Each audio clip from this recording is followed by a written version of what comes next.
All right. Hey, everyone. We're live Monday night again at 7 Central. We got a big show for you. We got a lot of guests. We're going to start off talking about this year's SeaArk Owners Invitational. It's just less than 2 weeks away. So we're going to have Jason Masingale and John Ed and dig into that. And then we've got Nathan, Jesse, and Keegan we're going to bring on after that and talk about Fort Madison and their big win with a giant 5-fish limit there. So stay tuned. We got a lot coming up for you. I'm going to play, while people are jumping on, I'm going to play last year's recap, and then we'll bring Jason and John Ed in.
This year we're going to do something a little bit different. What we're going to do is draw 3 hangings, and one of these keys will crank the boat.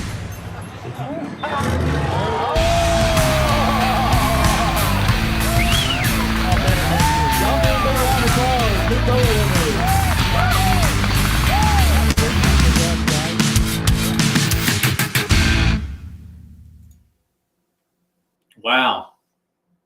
It's exciting. That kind of gets you fired up, doesn't it? I'm telling you, I'm ready to go. No doubt. So thanks everybody for joining us. We just keep on rolling on these Monday nights. I think it's like 6 or 7 now. But wanted to play that to get everybody kind of fired up for the next event that Twisted Cat will be a part of down in Decatur, Alabama. We're just going to kind of dig in and talk about the event for a lot of new anglers.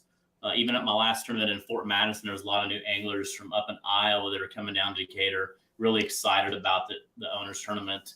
So we're just going to kind of go over some of the stuff, the rules, the times, answer any questions you may have. If you're on here watching, you got a question, put it in the comment section so we can get it answered.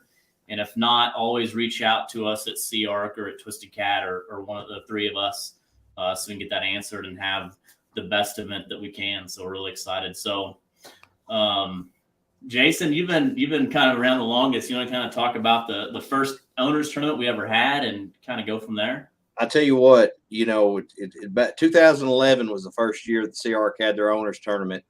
And at the time, Daryl and I, we were SeaArk owners. I think that was our second SeaArk that we had purchased.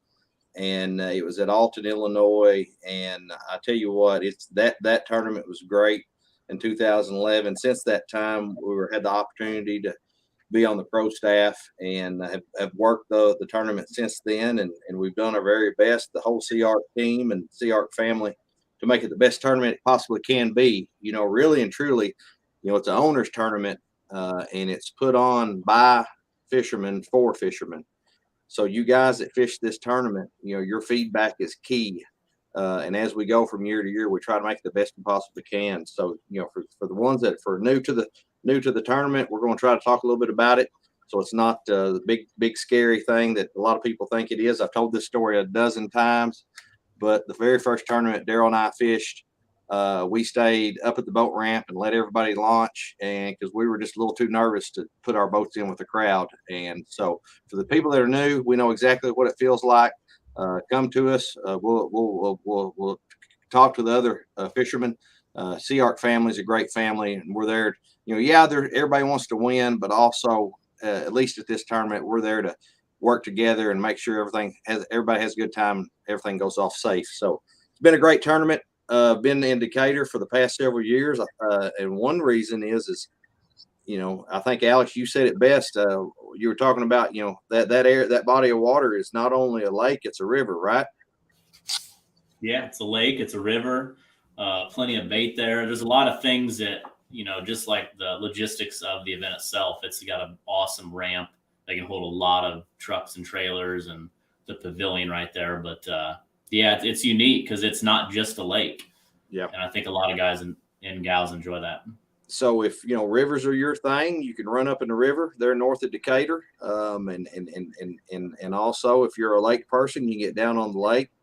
It's kind of neat from year to year. The hot spot seems to change a little bit. It's not always up in the river, and it's not always down in the lake. That's a consistent winner. So I think it just shows the flexibility of the teams that come there.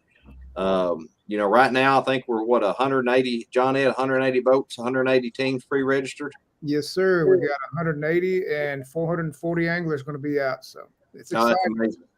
That's amazing. That's amazing. For those that are just listening in, it is an owner's invitational, so you have to be a SeaArk owner, and we'll talk a little bit about it in a minute. But what is key is the captain. The boat has to be registered under the captain's name. The captain has to fish in the tournament. So there's a little bit of confusion on when we say registration. Yes, you have to be registered for the tournament, but you also have to have your boat owner's registration. And John Ed will talk about that in a little bit. But I tell you what, Wheeler Lake, it never disappoints. You are possible. You can fish Wheeler Lake or its tributaries. So if you've got, if the weather permits and you want to run a long way, you can go up and go through Gunnersville, or you can go down and go through Wheeler Dam. Now you're doing that at your own risk. You got to, fishing time. It starts at, we blast at 6:30. Blast off at 6:30, and it stops at 2:30. And then you have to have your chip back in the chip bucket there at Ingalls Harbor. We'll have 2 chip boats out front there on the end of the harbor, and you have to have it back by 3:30. So, that's the strategy play in these tournaments. You stay close and maximize your fishing time, or you travel for a long distance away, and maybe area that doesn't have as much pressure. These SeaArk boats have got large fuel tanks. You can go a very long way, and those big live wells can keep those fish alive all day. It is a 5 fish limit. So 2 overs, 2 fish over 34 inches, and then the other 3 under. So 5 fish limit. And I'll tell you what, Alex, I think you can attest to it. I've seen you come through in the recent years. 5 fish out of Wheeler Lake can be a live well full, even once a big SeaArk live well. Oh yeah. Yeah. Yeah, I think last time. Well, and you have your good years and you got your bad years. The last year, I think we just checked a fish, or maybe had probably 20 pounds, and then the year before that, I think we had 120 some and got 3rd place. So it's not always your year, Yeah, you're exactly right, Alex. There's guys that always finish at the top, but I'm telling you, you're one bite away from being famous on Wheeler Lake. And what I mean by that is there's 100-pound fish come out of that lake, so it's pretty exciting. It's pretty exciting to see.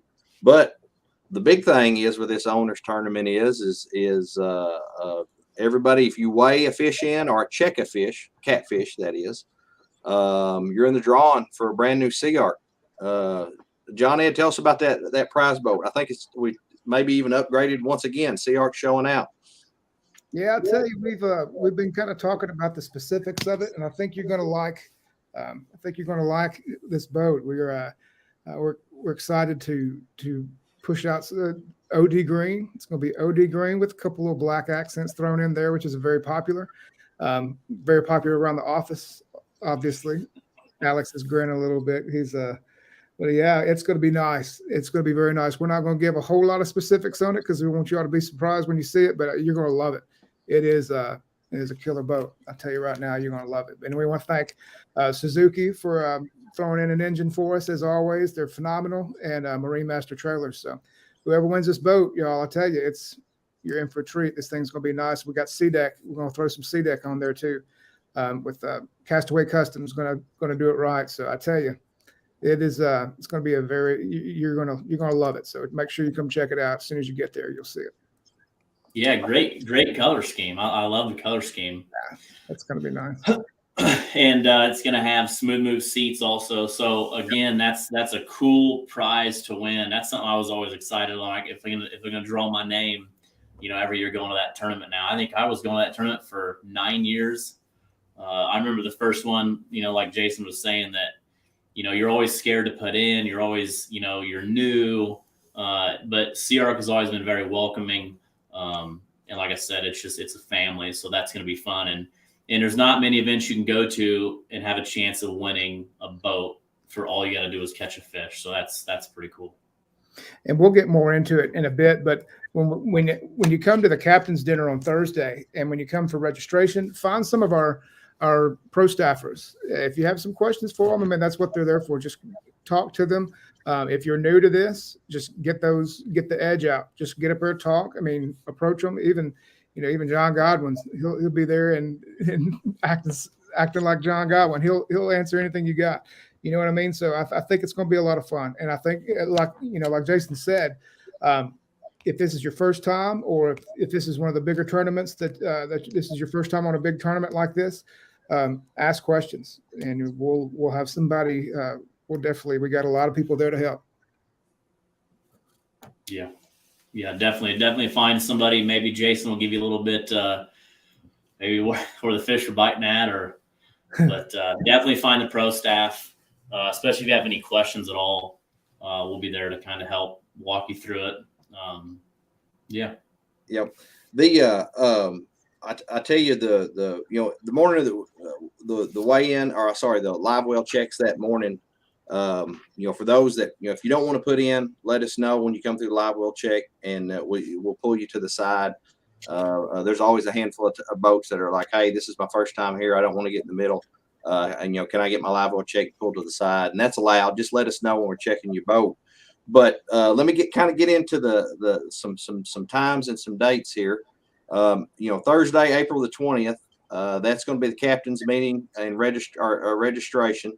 So at 4 p.m. there at Ingalls Harbor, that's where the registration begins. And John Ed, let's talk a little bit more about your boat registration, because I still think we got a handful of teams that haven't been able to provide that to us. They're registered for the tournament, but they don't have their boat registrations to you guys. So explain that a little bit more to us.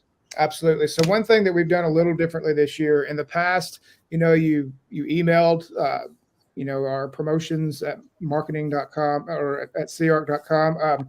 But what we're doing this year is, after you registered for the tournament, like you physically paid, registered on the ACA website, it should have popped up a message that had a link, and it should have emailed you a link for you to go to a survey.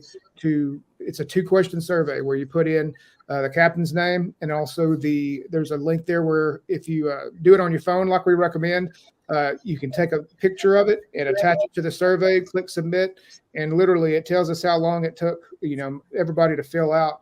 The majority of them took like 15 seconds to fill it out, so there's not much time there at all.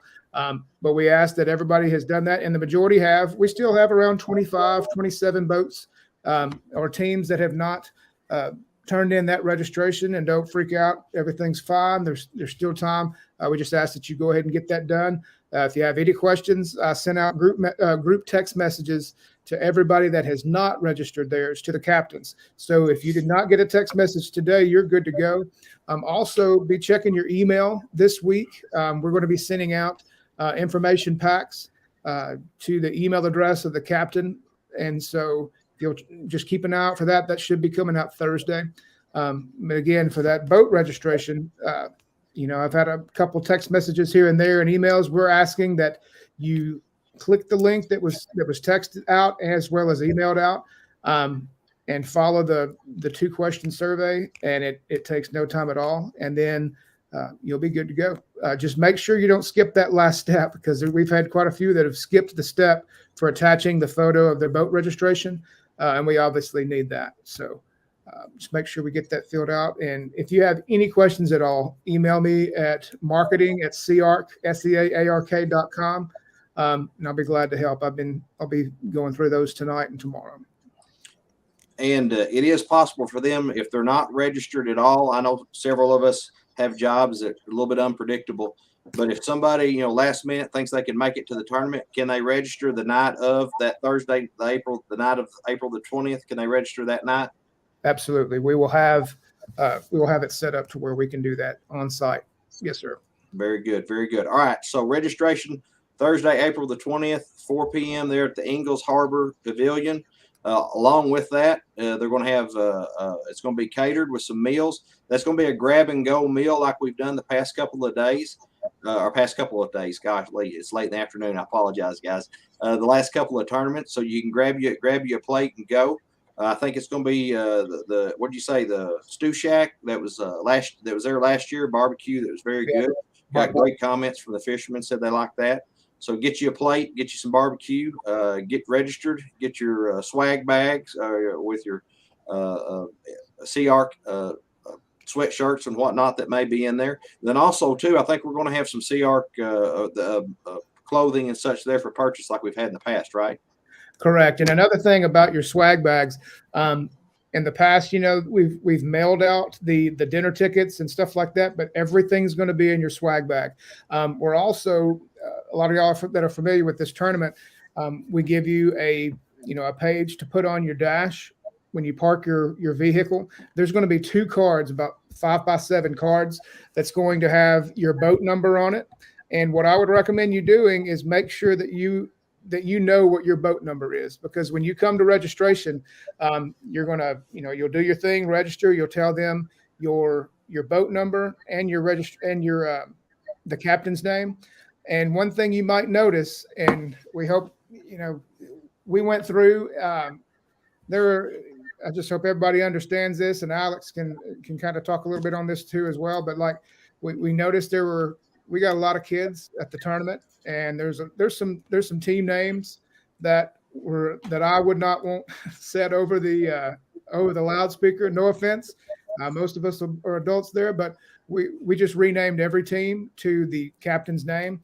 That also helps us out at registration, because some people don't know their team. Like if the captain's not able to come, because someone has to be there for registration that Thursday at the captain's dinner. If the captain's not able to come, one of the other team members might not know the team's name. So we create a bottleneck, and it's just better if one, your boat number, and 2, obviously know your captain's name, because between the 2, we're going to be able to get you in and out very quick. Once you register, you'll be given your bag that's going to have all your SeaArk goodies in it. It's also going to have, you're going to have 2 of those cards that has your boat number on it. One is going to go on your dash of your vehicle, and the other one needs to be on the boat with you, because when we do blast off, we're going to have you hold up that card. So the ones that are doing the logistics of the check-in out on the water for the chip boat, you'll throw your chip, which will also be in your swag bag. You'll hold up the boat number card. That way they can see it, and then throw them your chip like you've done in the past. You can't miss it. There's going to be 2 chip boats out there, and we'll be launching in groups. You should be set. And on your chip, it's going to have your boat number, and on the back, it's going to have your launch group. And so you should be set and ready to go there. And so as far as the launch, we'll kind of explain that real quick. Blast off begins at 6:30. We're going to be launching in flights, and those are going to be by letter. So the launch boat will be stationed out there at the end of Ingalls Harbor, and they're going to hold up the group. And so if you're Group A, obviously that's the first group to go, and then Group B, C, D in alphabetical order. So as that launch begins, as everyone eases out, it'll be a nice controlled fashion. Take your time on the launch, guys. Very rarely will you win a tournament in the first 5 minutes of the tournament, but you can sure enough ruin your day in the first 5 minutes of a tournament. So as we launch, everybody take their time. Don't get in too big of a hurry, and really just have fun. That's the big part of this tournament. Have a good, Wheeler Lake's a lot of fun. There's great accommodations, and so yeah, just be patient, take your time, and we'll make sure and get everybody out in an orderly fashion. So as John said, 4 p.m. is the registration on Thursday night. We'll go live, Facebook Live at 6:30 to go over the rules. Again, only one person has to be there to check in, but you have to be there to check in. Make sure and know your boat number and your captain's name. And then the tournament, the captain's meeting is on Thursday night. Well, why is it on Thursday night? Well, this gives us some flexibility. We're going to do everything we can to have the tournament on Saturday if we can. But weather can change, especially this time of year in Alabama. What's the saying? If you don't like the weather, wait an hour, and it'll completely change. So this gives us some flexibility to move that tournament date. We'll announce that tournament date much closer. Obviously, I'm not that good of a weatherman, so we can't do it today. But we will announce that closer to time. If there's some volatility in the weather, we may not do that until that Thursday. But we will make sure and push that out, and so we'll know exactly when the tournament is. But that gives us a little flexibility, because last thing we want to do is get you guys, put anybody in harm's way with the weather. So we'll watch that very, very close. Blast off is at 6:30. Fishing time stops at 2:30, and you got to have your chip in the bucket at 3:30. So looking forward to it. It's going to be a great time. All you have to do is weigh in one fish to be in the drawing for the boat. So we got, as we've done in the past, if you don't have, and I think I'm repeating myself here, but if you don't have what you think is a top finishing weight to finish in the money, we'll have a fish check station there at the end of the dock. All you have to do is show one live fish. All fish have to be live at weigh-in. Show a live fish. We'll get your name on the list, and those individuals that don't come across the stage are in a drawing.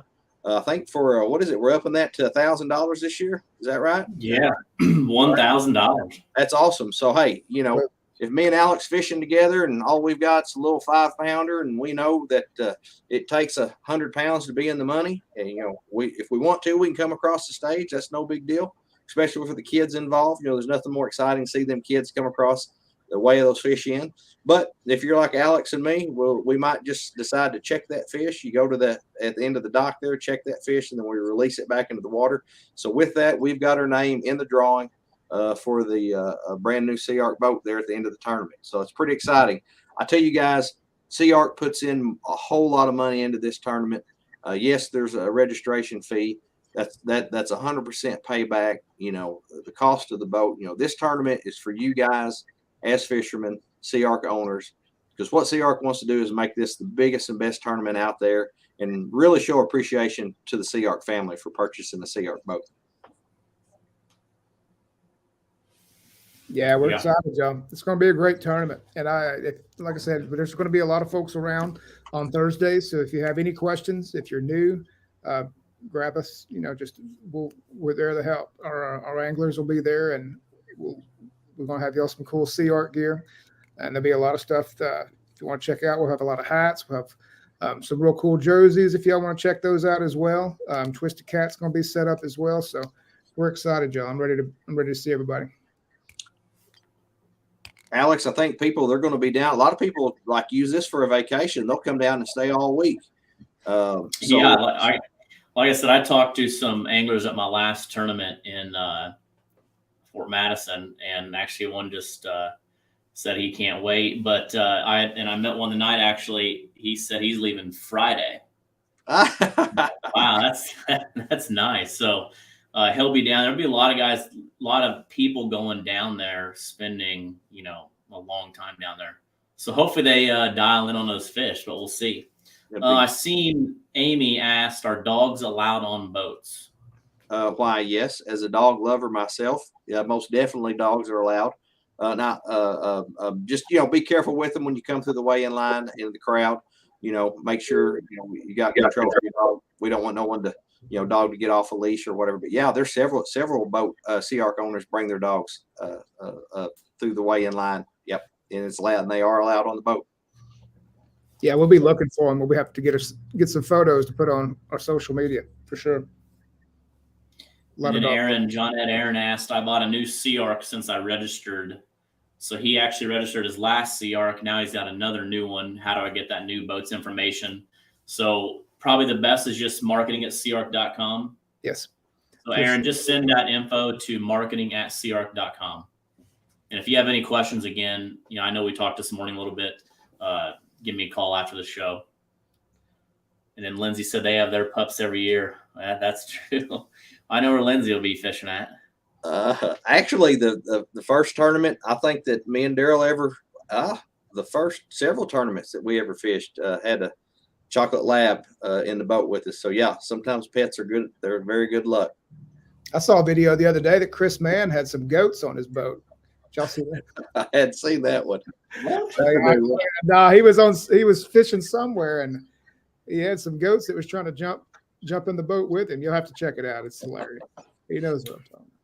That's pretty good. And then Ruben said, how late will sign-ins last? I guess he's probably asking about Thursday.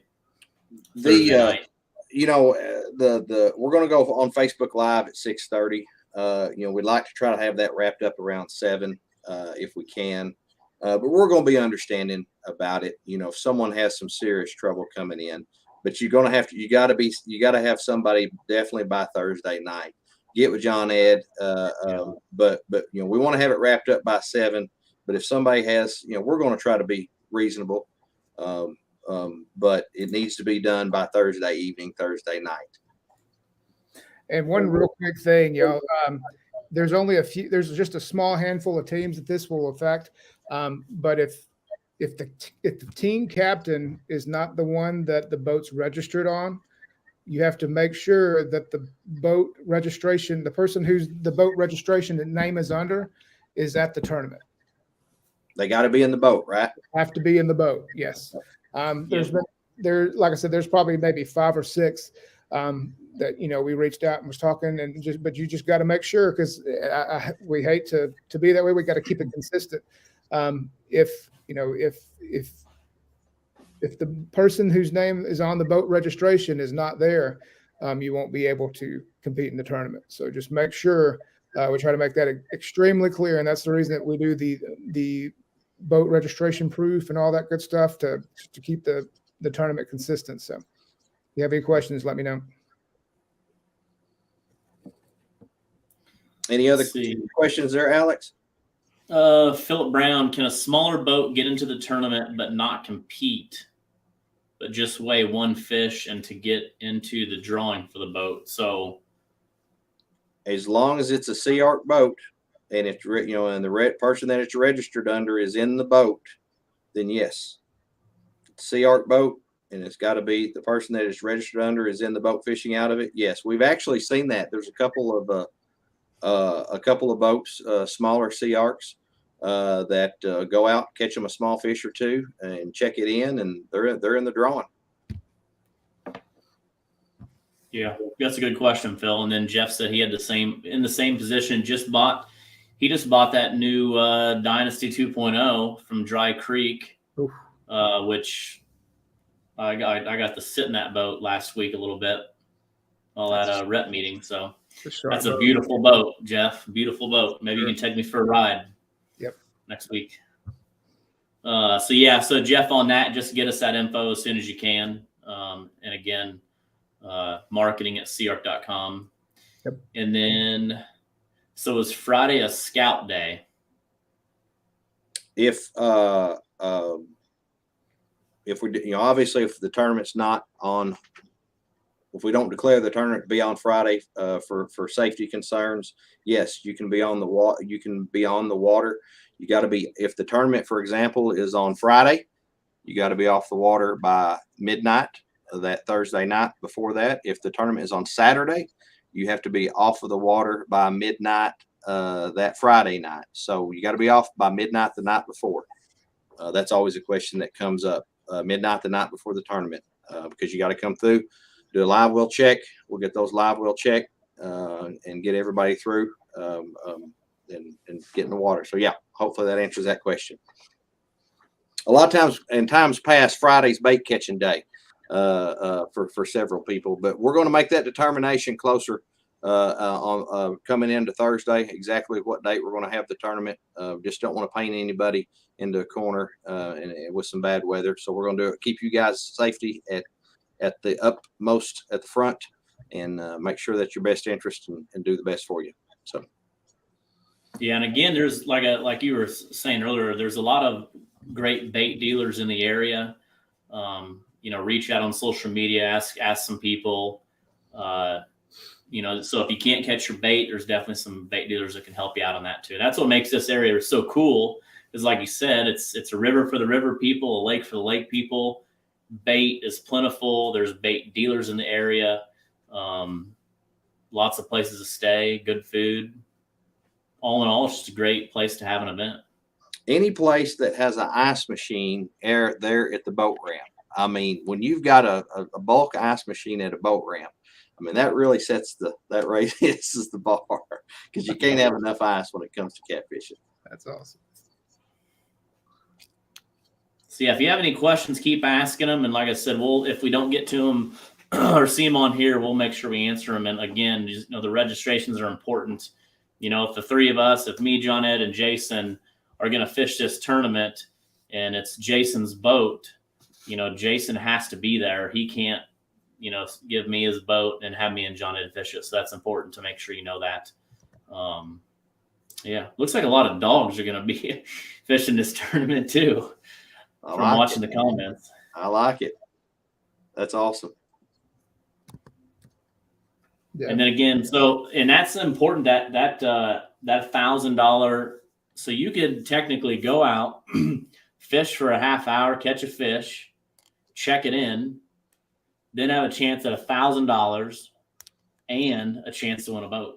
Yes. Now, let me tell you what's key with that checking that fish in. Let's say you go out, catch a fish, check it in. You say, "I'm done, Jason. I'm turning into my chip." You still have to behave by tournament rules. So in other words, I can't go in, catch a fish, turn my chip in, and then proceed to go out and harass Alex and drive circles around him the rest of the day. So long story short, sportsmanship is required. So even if you check your fish in and turn in your chip for the day, you still have to follow the rules, follow sportsman's rules. We want everyone to get along and have a good time. Hadn't been a problem in the past. But we want to make sure that, there are some distance rules that are involved, and we want to make sure that everybody is behaving by those. One question that comes up is, what is an anchored boat? An anchored boat is a boat that is on an anchor and a rope. The rope goes down to the bottom of the lake or the river. That is considered an anchored boat. A spot lock boat is not considered an anchored boat. So you got to be considered an anchored boat. Got to have an anchor, got to be connected to the rope. It's got to be to the bottom of the lake or river. So that is an anchored one. That question does come up. And that distance is no fishing within 50 yards of another anchored boat. So everyone just be courteous. I promise you there's some really good spots on Wheeler Lake and the river. But there's 1,000 more that have been undiscovered. So if someone's in your spot, don't let it ruin your day. Just make your own spot, find you a new spot, and most of the time you'll come out on top doing that. Yeah, what's the craziest weighing you've seen so far now down there? Oh my gosh, I can't even. For some reason, I think we've seen in the 180s and the 190s. We've had some borderline almost 100-pound fish caught. I think good friend Jeff Dodd, if he's on here, he'll speak up, but it was like an 89, 90 something pounder, or maybe 89, 98 pounder. He still gives me a hard time because he missed out. I think they missed out first place by maybe like less than an ounce, and that's all my fault because I called the weight wrong. But it's fun. It's a good time. But some huge fish. There's going to be, I tell you what, if there's ever a time to keep up with the social media, keep up with it the week before this tournament, because there's going to be some big fish caught. Now everybody's getting real creative on how they hide their backgrounds and don't want to share exactly where they're at, the background of the photos. But I guarantee you there'll be some big fish, and the really big fish. And this is what we've always encouraged. Even if you don't want to fish the tournament, come down and hang out. come down. If you're new to the sport of trophy catfishing and you don't have a SeaArk boat, or, just come down to the weigh-in, hang around at the weigh-in there during the weigh-in when the fishermen are in the crowd, because that's the time to ask questions. And also that's the time when they start showing pictures of all the big fish they caught all week. So I've always enjoyed the week before, because there's guys that are, part of their strategy is to try to throw everyone off. I think there's been a couple of fishermen catch a big fish and drive to the whole other end of the lake or the river and then take a picture with it just to confuse people. Well, that's always fun. But I act like catfishermen are secretive. No, we're not secretive. Everybody wants to win, but come to the weigh-in line afterwards. And that's when everyone really opens up and shares their secrets. And that's when I like to see the big, because I've seen some pictures of some 100-pound fish that were caught pre-fishing the past couple of years that never made it to social media. So, that's pretty awesome. Let's see. We got another question. Is a boat tied to structure still considered anchored? A boat tied to structure.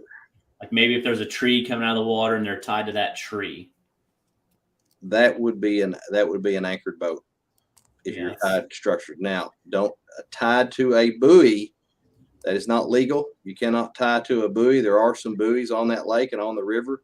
You cannot tie to a buoy. That is against. Coast Guard would frown upon that. Please don't do that. But yeah.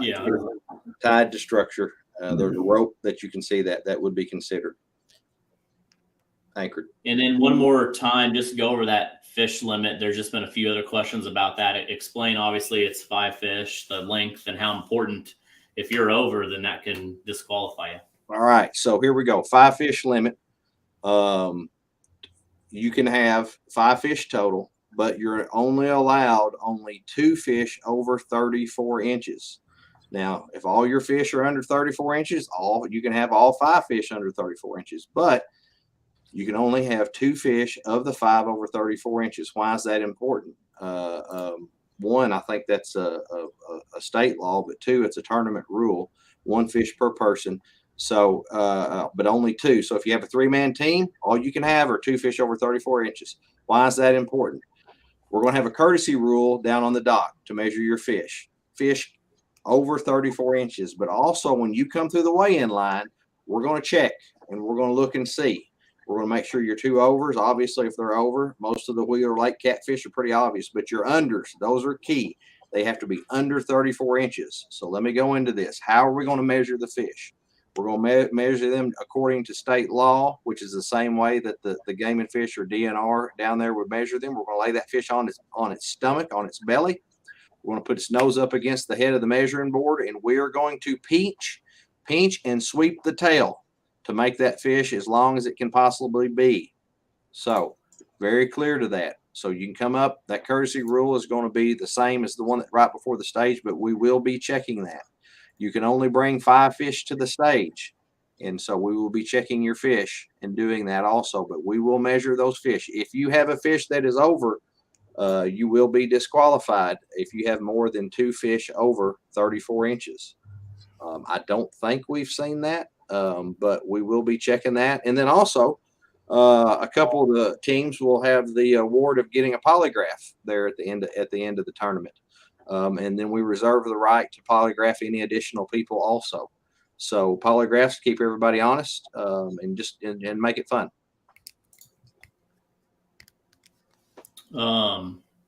James said, is it exactly 34 inches considered under or over?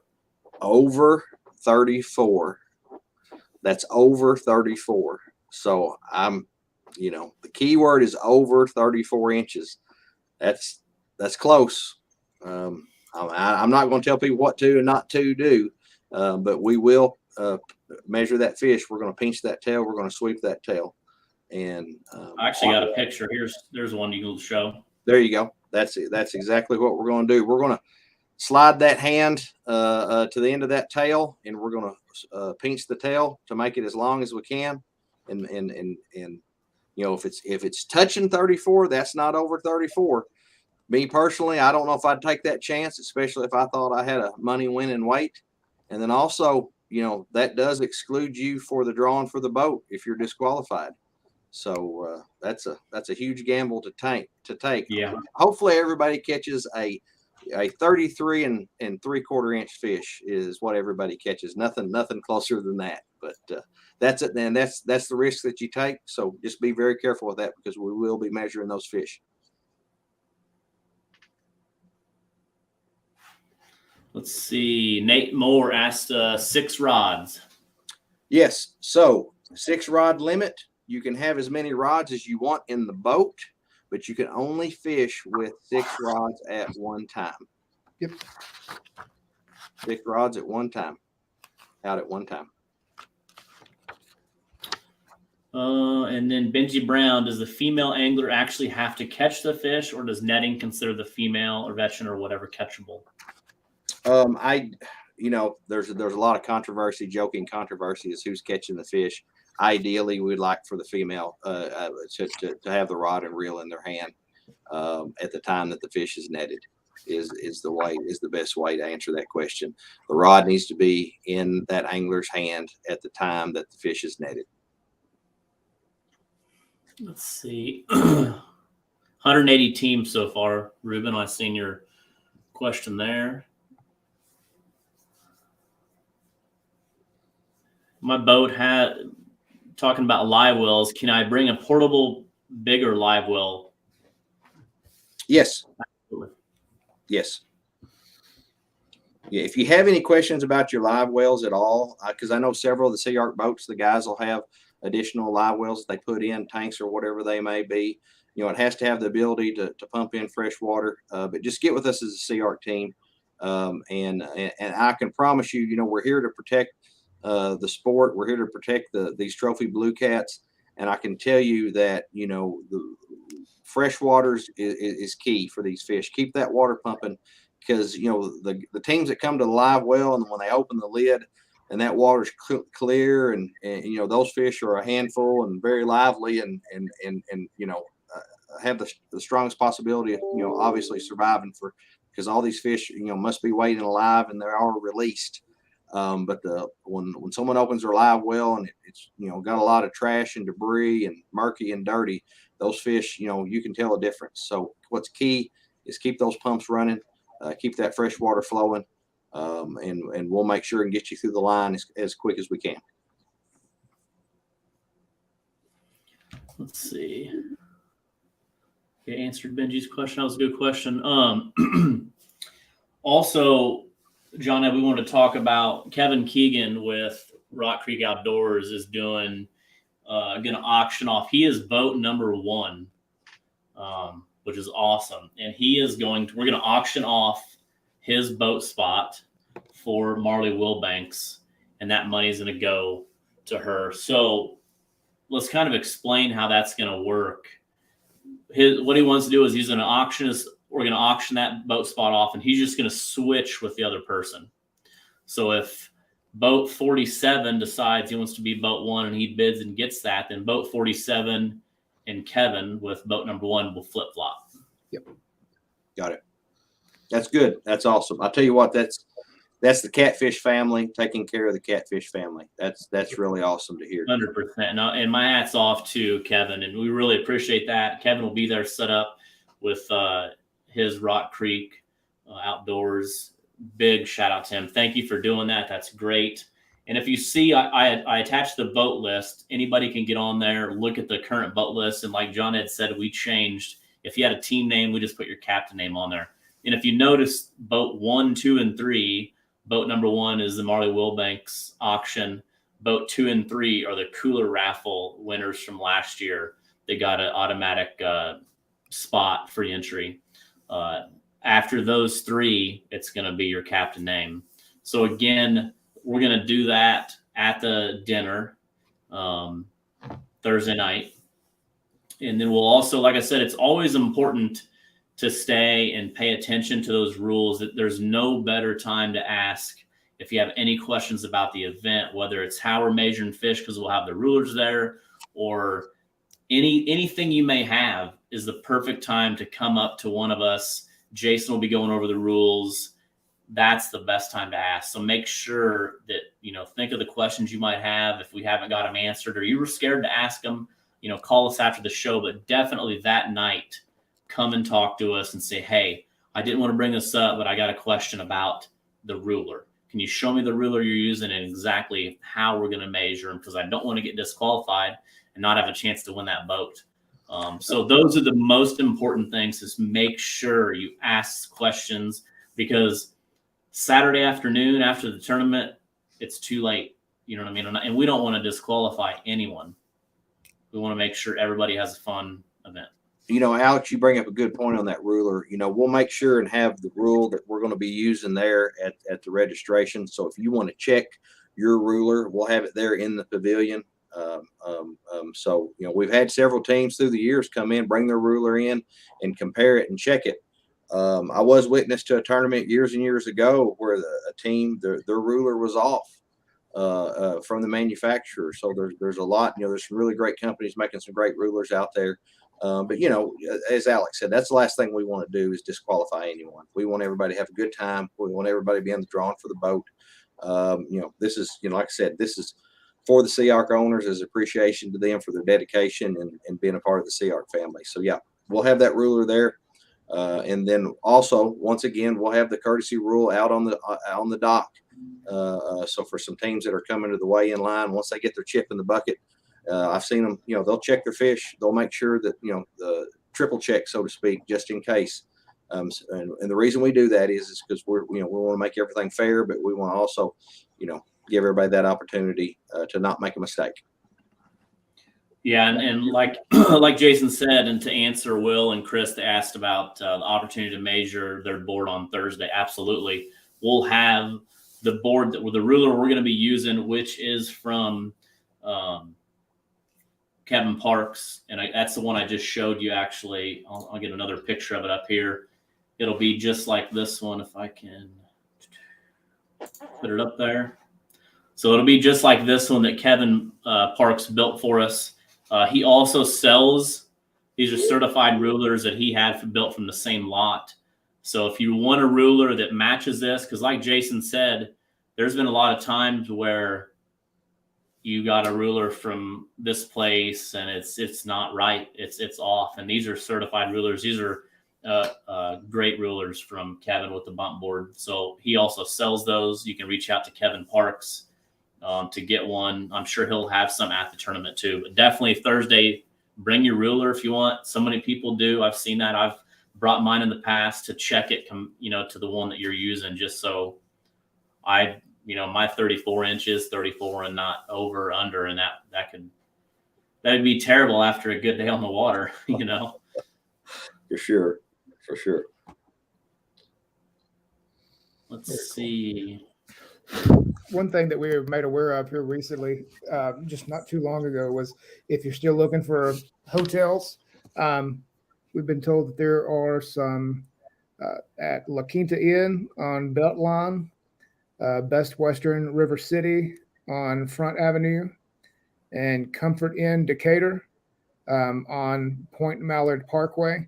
And each of those have a, just telling you with the SeaArk Owners Tournament, and they'll get you fixed up.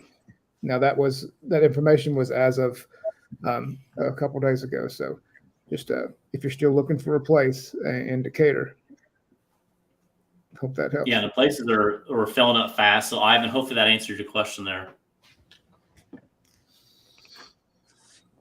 And then also what I'll be doing that morning of the event, but while you come to get your live wells checked and all that stuff, I'm just going to really quick ask where you stayed, how many nights, trying to get a lot of data for us at SeaArk and the city.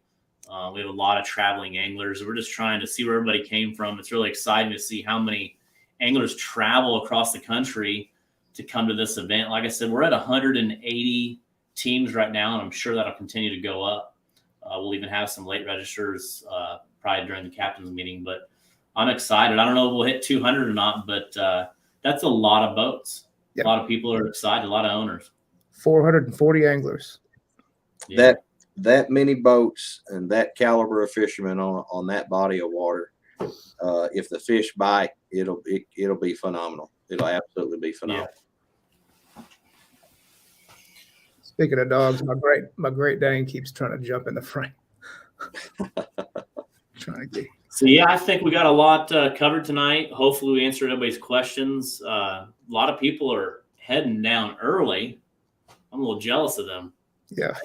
It really, it's a vacation destination. I mean, anywhere you can catch 100-pound fish and anywhere you can go catch bait. I mean, I know there's some bait haters out there, but I'll tell you what, if there's nothing like catching some fresh skipjack first thing in the morning and baiting those dudes up and having one 50, 60 pounder stretch your string. That just kind of, I don't know, it just makes the whole experience even better. Yep. Very cool.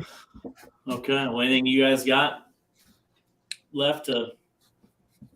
Nope. Just as you said, you know, John Ed, reach out to him. Reach out to any of the SeaArk Pro staff. You know, we've got if you have any questions, social media, whatever it may be, we're more than here to answer all the questions that we can. Make this a fun event for everybody. If you've got if you're first time here, especially for the first timers, reach out to us, talk to us. We'll talk you through it. We'll walk you through it and do our very best to help you make sure you catch a fish, because we will definitely want to see you win that boat. Yeah. Okay. Well, I don't know if you two are more than welcome to stay on while we bring last 2 weeks ago's winners in Fort Madison. I know you guys are busy, but this was fun. And thanks for being on the show tonight. Hopefully we answered everybody's questions the best we could. Yeah. John, y'all keep up the good work. I'm probably going to drop off, but I'll watch. And now I want you to ask them tough questions. We're gonna dig in deep and get all the info we can out of them. That's just for sure. Just drill. And that young man in the center, I want to hear his stories. I want to hear what fish he caught. I'm excited. Yep. I'm excited. That's what's cool is getting the youth involved and watching them grow, and become anglers now. That's what's cool, and the excitement they have. That's exactly right. Hey, I'll tell you what, it's a life-changing experience, whether you're 8-year-old or 80-year-old trophy catfishing. I'll tell you, once you get literally hooked, you can't shake it. That's for sure. Yep. Yeah. Okay. Well, Jason, thanks for being on. John Ed, are you sticking on a little bit, or? I'm gonna have to get as well, but I'll be watching. Okay, you watching? All right. All right. I can't wait, man. We'll see you guys. All righty. Let's see. Okay, everybody, thanks for watching. We're going to bring in another group. Pretty excited about it. Let's see. All right, Nathan, Keegan, and Jesse. Can you guys hear us okay? Hear me good? Yep, we can hear you. Okay, so we just had our little SeaArk Owners Invitational. We talked with Jason and John Ed. And now we know with work, you guys couldn't get on last Monday, so we had some other anglers on. But we always want to dive in with the first place team and talk a little bit about them, learn from where they started, how they got first, what they did, little things like that. So first off, why don't you all introduce yourselves and tell us where you're from. Jesse Ryan, I'm from Erie, Illinois. Keegan Ryan from Erie, Illinois. Nathan Dahlstrom from Dixon, Illinois. Okay, so kind of northern Illinois, kind of close to, I guess I always consider everything like up in there as close to Chicago. So you're probably 2 hours from Chicago? Let's not do that. 2 hours west of Chicago. Yeah. 2 hours west. So close to the Mississippi, close to the Rock River. Yep. Cool. So how long have you guys been fishing tournaments, would you say? I've been doing it since about 2010, 2011, for quite a while.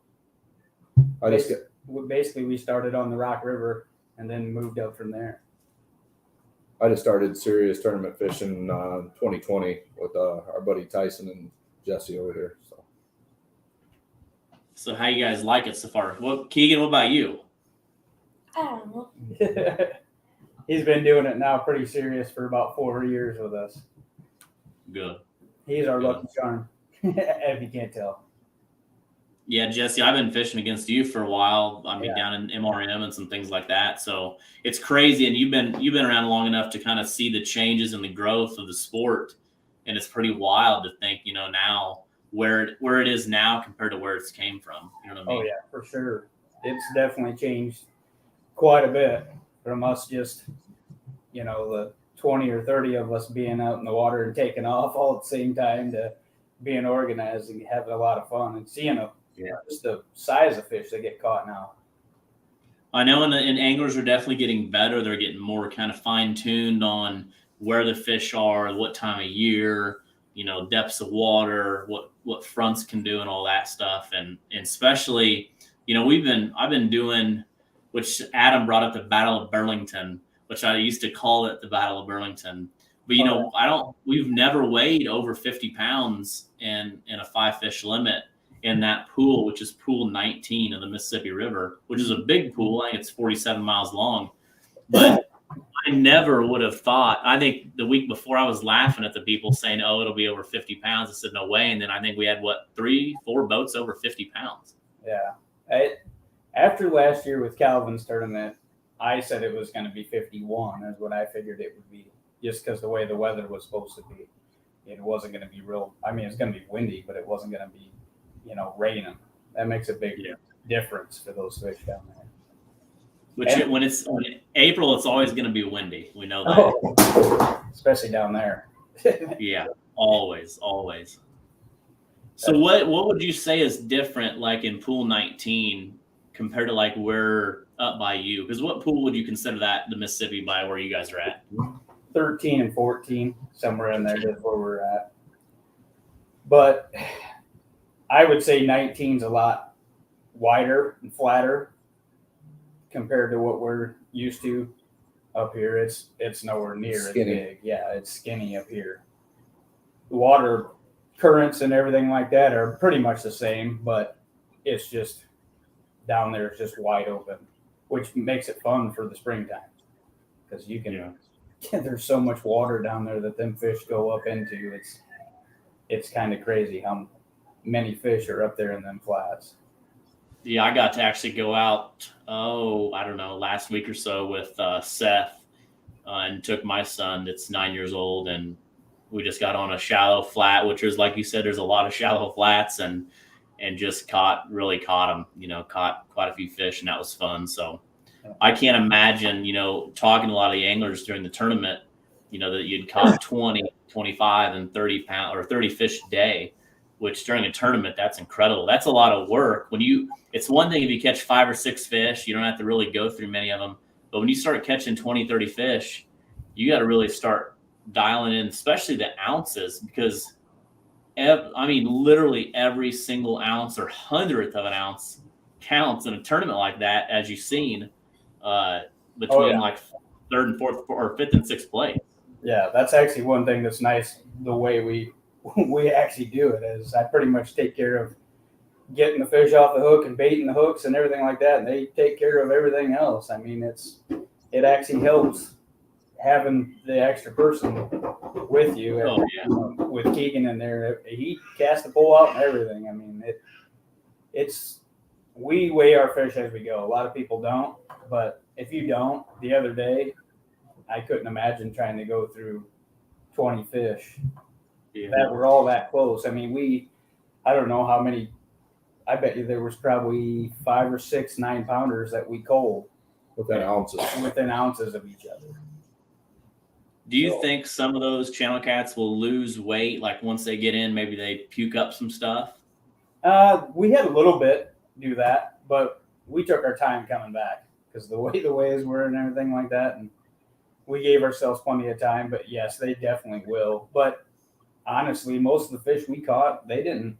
We only had a couple that were really big bellied.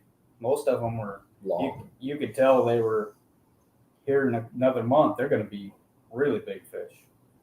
Yeah. What?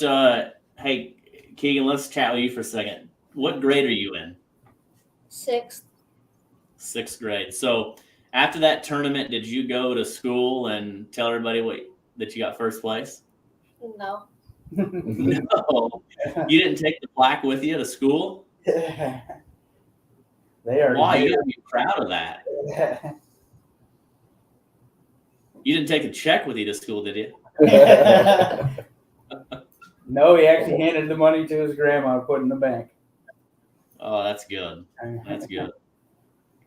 Yeah, that was a good payday for especially from last year to this year, going from a $200 80% payback to $300 100% payback. So Yeah, Yeah, that was awesome. definitely. That's like you said, the improvements that have come with tournaments is amazing. yeah, 100%. So how many were you pre-fishing a few days down there, or No, you just kind of? we got down there. What was that? Saturday. Saturday morning, or not Saturday morning, Saturday afternoon, and we had planned on going out to pre-fish, and we got out on the water, and we found out we had a dead battery that was running our depth finder. Accessory battery took crap on us, and Hummingbird would shut off about 20 seconds after we turned it on. So Oh man. we did anchor once just to make sure that we knew how we were going to anchor and everything like that with the wind, because it was windy on Saturday, so it gave us a good idea, which we ended up sitting totally opposite way, but just did it once so that we knew we were ready for the next morning, so it wasn't mad chaos. Because when you're sitting in the waves and wind like that, if you don't give it a try, you're going to get frustrated trying to get anchored the first time. So we did. So yeah, me and Seth went out, and that's what happened. He's got a 26-foot Easy Cat.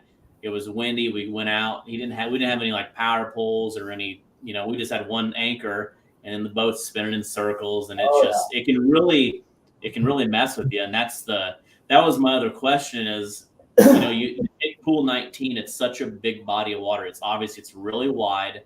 There's a ton of flats, and when we were out there like that, that's why, like, how do you figure out where I'm going to go to this flat? Is it because you've been there before, or is it something? What makes the area you went to more unique than the flat across the river or the flat further down? There's a lot of flat. Yeah, I would say for that stretch is just because there's a huge area down in there that I've always fished since they had the Cabela's tournament down there, the championship years ago, and I've just always focused on that area and started narrowing it down more and more and more. I mean, it's a big area that we cover, but once you figure out where the fish are, you don't even have to move. I mean, very little bit. That is one thing that we did have with us that day is we had mud poles to hold the boat. And that we had an anchor out with 2 mud poles. That's how windy it was. Yeah, wavy. But that's a huge advantage. People don't realize that, being able to sit there and not have to worry about the boat blowing all over it. Oh yeah, we were blowing all over. The lines were slack, and then they were tight. Oh yeah. Like I said, I noticed, when everybody was getting ready to take off, how many people had, like the mud pull section on their boat to really stop your boat from doing that, because that's probably makes it, especially for channel cat fishing. If you don't have your boat sitting still and you're moving all around, you're gonna probably miss some bites or not capitalize on some bites. Oh yeah, definitely. There was a lot of people that said that they went to reel in and they had fish, and didn't even know it was there. But with us, the way we were sitting, you still had to tighten your line up quite a bit, because that was, using a circle hook like we were still using. You still want to try and keep it somewhat tight so that when they do grab it, they only run a little bit in the spring like this, but they'll run still. So you didn't stay in one spot all day, did you? Pretty small area. Yeah. We weren't in one spot, but I bet you we didn't move 300 yards. 300 to 400 yards side to side. Yeah. We got pretty lucky first thing in the morning. We caught our two biggest fish, and one it was probably a 9-pounder. And we just, after that, we'd marked other ones driving around in there. So we just kept moving around in that area. We had about 2 hours where we didn't even catch a fish. We only had 3 fish. Oh, wow. And then at 9 o'clock hit, and we caught 6 or 7 fish in 5-6 minutes. We had 3 doubles. Yeah. I mean, it was mad chaos. So we went from having, lower 30s to over 40 pounds in the matter of a couple minutes. And then we just kept working that whole area over until it seemed about once an hour, Keegan would pick up another fish that was over 10 pounds. That's crazy. That's a big channel cat. Oh, yeah. It really is. Well, when we caught ours, our scale said they were right at about 13, but that was with the grip, you know. So we knew they were 12 pounders, and we caught them two within the first 20 minutes. 20 minutes of the tournament. And I looked at these two and I said, we got what we need. We got the two big ones out of the way. I'm like, we just have to have quality fish from here. And we started, when you're calling 9-pound fish, you know it's going to be a good day when you weigh in. Now, Did you expect anyone else to have a good day? Oh, yeah, I did. I honestly did, because that's, you know, like I said, Calvin's tournament last year, we pulled in and we had a phenomenal day. And I'm like, telling everybody, yeah, we had a good day, but everybody else was like, we did too. And, you know, it wasn't quite as good as yours, but there was two of us over 50, and to get in the top 10, you had to have over 45 pounds. Yeah. And that's wild. If we ever get to, I said that this year when we got there, if we ever see that again, it'll be amazing with channel cats anyway. You know, when we pulled Yeah, up, I think we hit it perfect. when we pulled up, Jesse was saying, you know, it might be a little slow bite in the beginning, and we threw our rods out, and I think that 12.3 is what it ended up on the scale. Keegan hammered right away for us, and that got the tone started for the day. And it was just, I think 5 minutes later we hit the other 12-pounder, and yeah, and we just kept moving from there and kept the momentum going.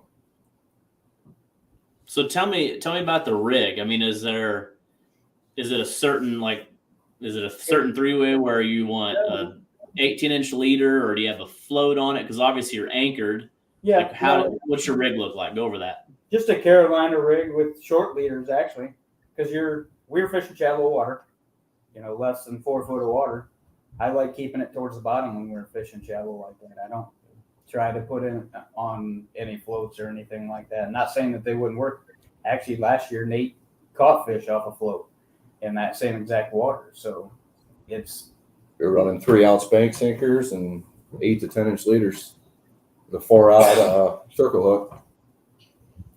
4 and 5 odds. We did have double hook rigs on just because, but we didn't catch a single hook or fish on the bottom hook all day. Really? Yep, not a single one. Interesting. What about the shad guts? Was it fresh or frozen? It was pretty fresh. I mean, it wasn't. It was frozen, but we'd gotten it a week before. Do you think that really matters? Do you think, I know some people are dead set on, I've got to go catch my shad the day before and then gut them during the tournament. As far as shad guts go, as long as it's within that year, I firmly believe you'll be fine. I'm not saying you can't use stuff that we had last year and catch them still, because we did have a couple jars from last year still with us, and if we needed them, we were going to use them, but we had more than enough bait. But I am a person when it comes to that type of thing. If I can't go we actually went Saturday morning and tried getting more, but the wind was so hard that it was just folding our net. We only got two of them, and I said, I'm done. I'm tired of throwing the net, and it just folds in half when you throw it because the wind was blowing so hard. Oh, yeah. So if we could have, if it wouldn't have been as windy, we probably would have got more, and that's all we would have used was this. It just takes it. Not saying that the other stuff wouldn't have worked. Obviously it did, because there was a lot of people that caught fish on it. But it just eliminates that question, would it have worked, you know? So that's how I've always been, especially with bait. So do you like that April type of bite where it's like that shallow water bite compared to like the summer? I mean, have you fished the pool 19 and I've only fished it one time in the summer, and that was actually, I think it might have been the first year you were doing Twisted Cats. It was out of Burlington, and we ran all the way down past Fort Madison that day, but we only caught 2 fish down there. But it's, as far as that pool goes, I love it in the spring, but I haven't been down there a lot during the summer. I honestly think you could have a lot of fun down there in the summer. We just don't make it down that way. We're up this way. But me personally, I like the summer bite. I mean, spring is fun because you do get into your 20 and 30 fish day. Like we were talking to Tyson, he went out and I think they only caught a few today. It was just one of those days that wasn't happening, you know. But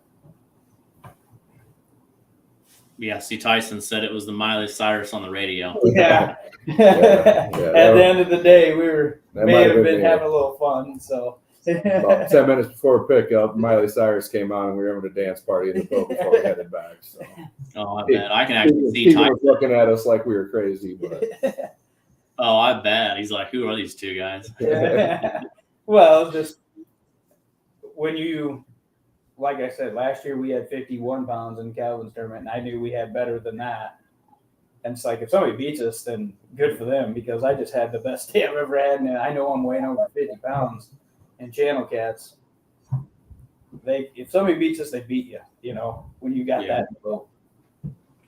Yeah, no, those some crazy weights. I remember I was just like, wow, you know, you never would think that it would just keep getting bigger and bigger and bigger, you know. Well, yeah, especially the total weight was crazy even. over 1,300 pounds. That's nuts. Yeah, over 1,300. I'm actually trying to find the picture of you guys with those fish. Here we go. I'm going to share this real quick.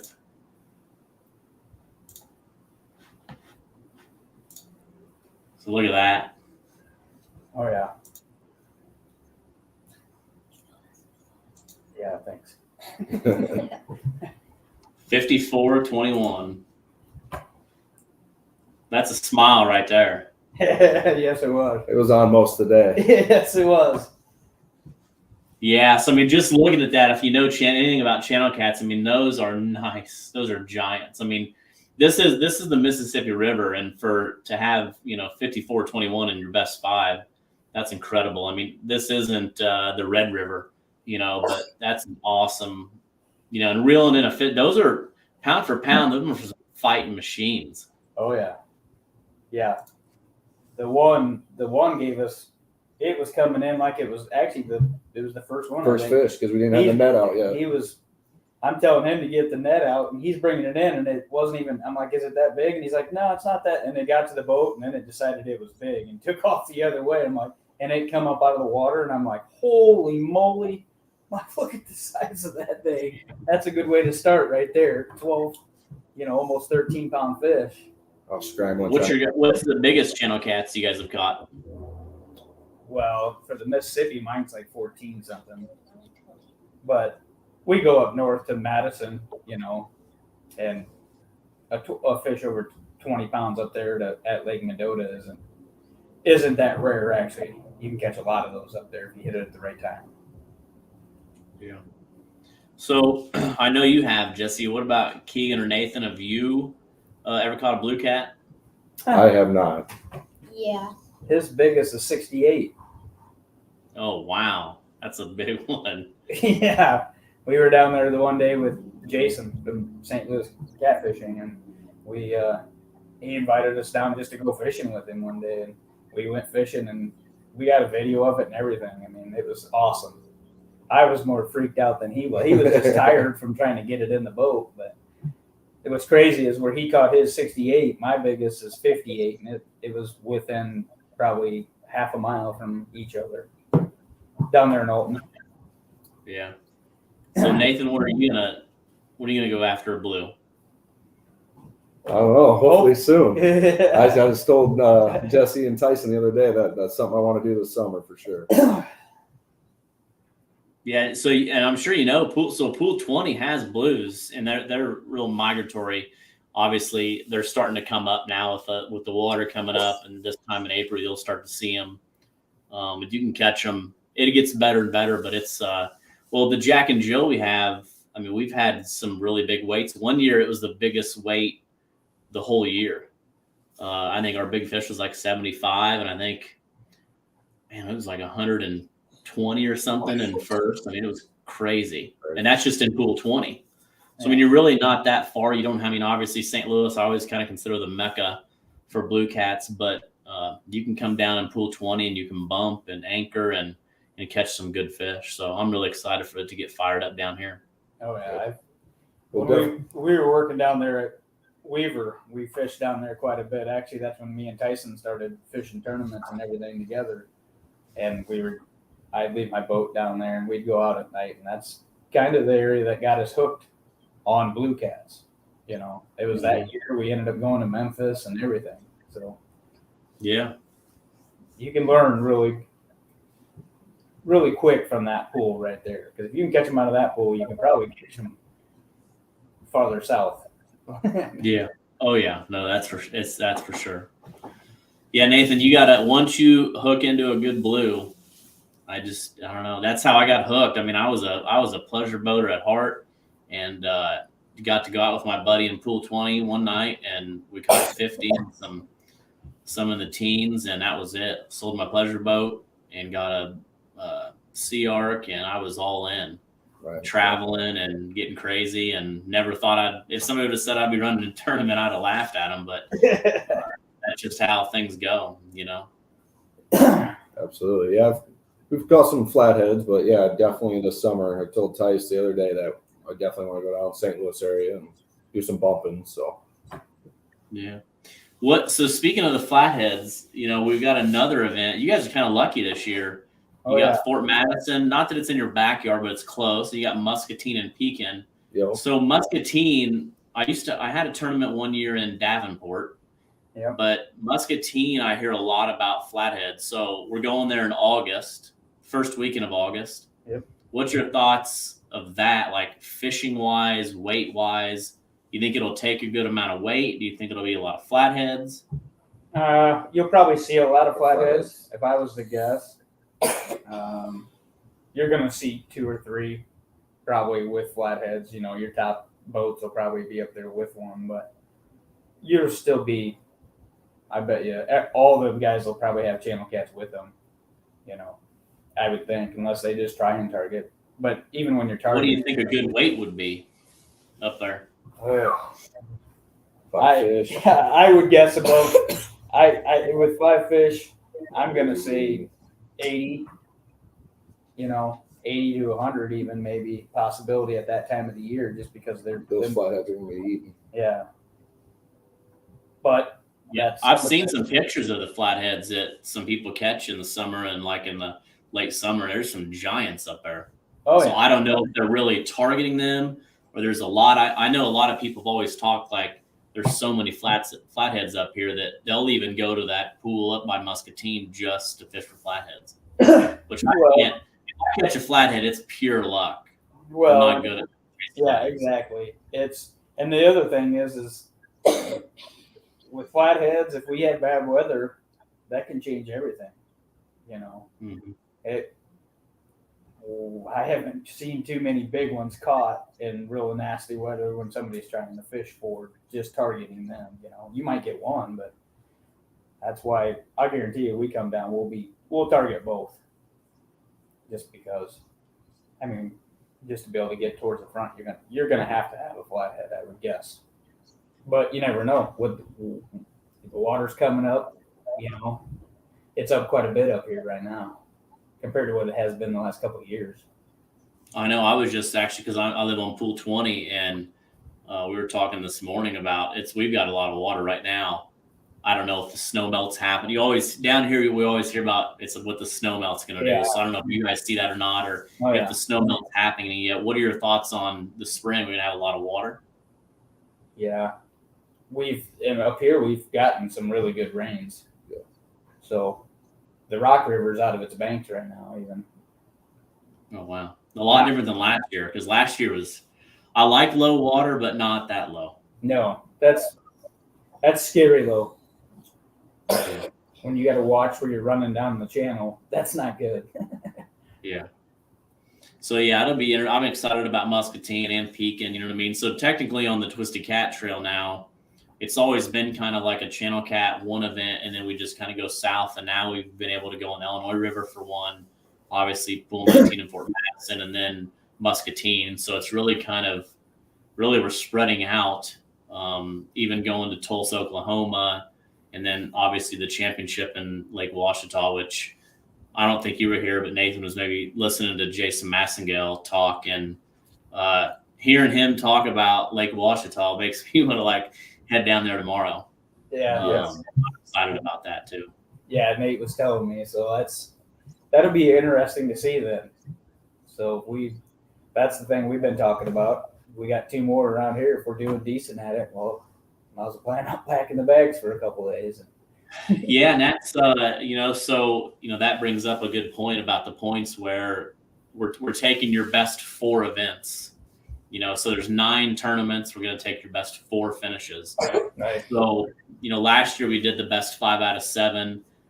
Some people that didn't fish 5 got in. I'm not sure how to play out this year, but obviously you got a great start because you got 200 points.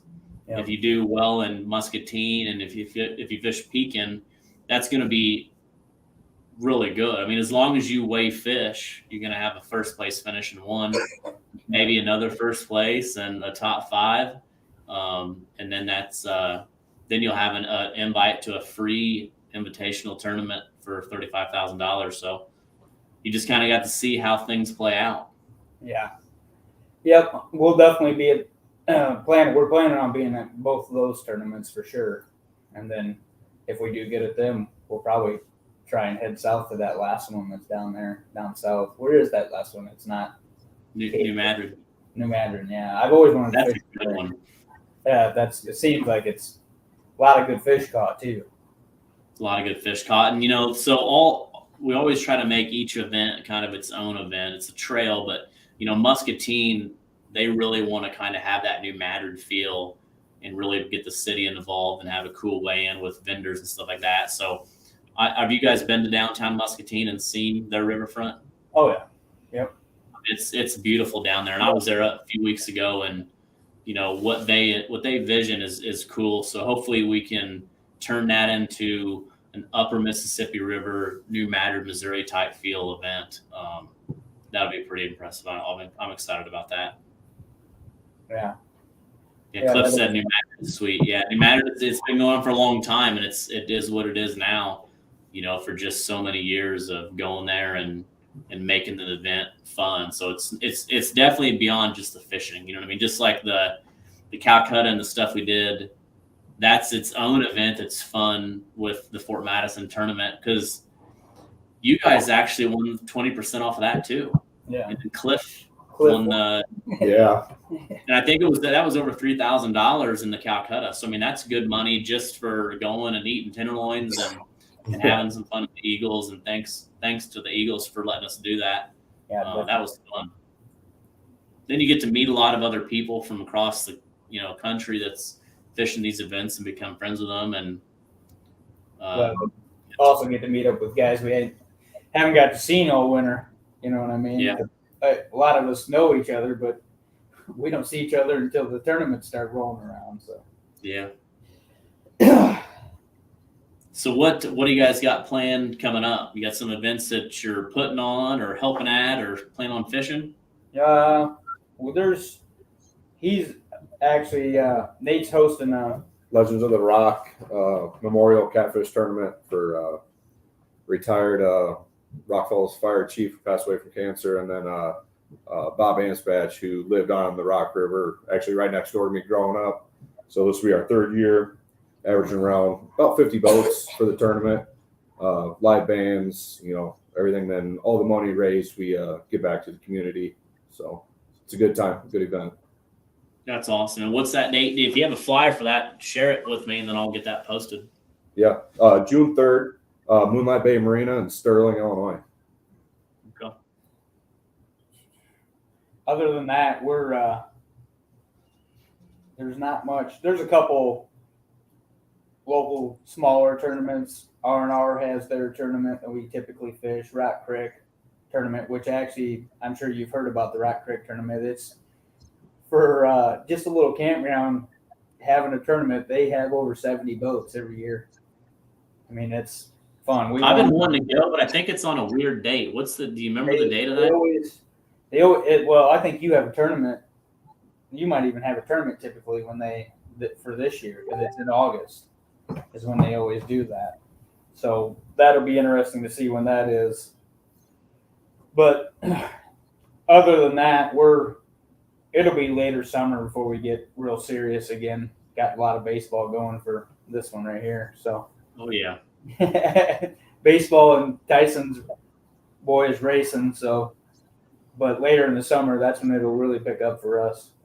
I know end of July and August will be really busy between your tournaments and those other ones we just named off. June, obviously, for theirs, but. So Keegan, you like the fishing thing? I remember I asked a couple. There was quite a few kids that fished Fort Madison, even in the last few tournaments.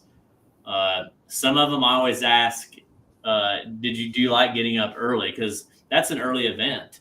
And some are like, no, some are like, yeah. So I remember you said that you were ready to rock and roll. Yep. He's an early morning person. He likes getting up and doing stuff like that, outdoor stuff. So he was at Alton with us. No, it wasn't last year. It was the year before is when he won the kids. I remember that. Yeah. At Alton. Yeah. Well, that's good because, like I said, sometimes I'll see kids that'll be in the back seat and they're completely passed out. It don't take long after we leave. That's for sure. Yeah. So Keegan, what's your favorite? What do you like the most about the tournaments? Just tell them where you tell them where you're going to go fish at and how to catch them. Yep. He's actually been You make them bait the hook. Oh, I do. That's one thing everybody always laughs at us, but I take care of all the bait. I take care of all the bait. I'm the one that typically is cutting it up. They bring the hook around, I bait it, and they get them out. And it just works because channel cats. We fish a lot of channel cats, so you typically are in a lot of action. Even when the middle of summer, you're bumping for them, so you're trying to stay busy, and then he sits in the front of the boat with us in dead sticks the whole time. So he runs 2 poles, so I'm baiting his and I'm trying to bump and everything like that. So it's just easier so that not a lot of people are running around in the boat.